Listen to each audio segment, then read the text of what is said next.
लगातार इस तरह की अटकलें थी कि ये परिवार अगर इकट्ठा तो हो गया तो आगे कुछ ले लेंगे जी। और अगर इकट्ठा नहीं हुआ तो आगे इनकी भी हालात, जो पूरा हरियाणा किलकी मार रहा है कि इनकी भी हालात, आज तो ये टिकट बांट रहे हैं, दोनों बांट रहे हैं जी। लेकिन आने वाले समय में इनकी हालात ये होगी कि इनको भी बीजेपी या कांग्रेस के रहमो करम पर अपनी टिकट और अपनी सीट बचाना मुश्किल हो जाएगा जी।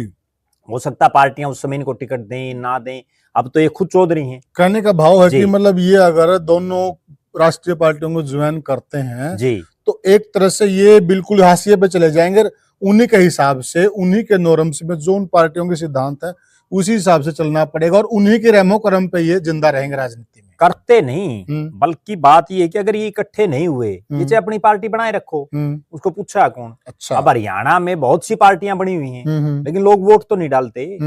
अब हालात ये है कि जैसे इस चुनाव में थी, जेजेपी के पास कहीं को प्रत्याशी तक भी नहीं थे चुनाव लड़ने के लिए। जी जी। इससे पिछले चुनाव में इंडियन नेशनल लोकदल की यही हालात थी जी। उनको लोगों को फोन कर करके ये कहना पड़ रहा था कि भाई आप चुनाव लड़ लो जी। और इस बार भी कोई बहुत खास हालात नहीं थी अभय सिंह की। हाँ बिल्कुल सही कहा। तो कहीं ना कहीं आने वाले समय में इससे और ज्यादा बुरा दौर होगा क्योंकि अब तक तो चौटाला साहब जिंदा थे इस चुनाव तक।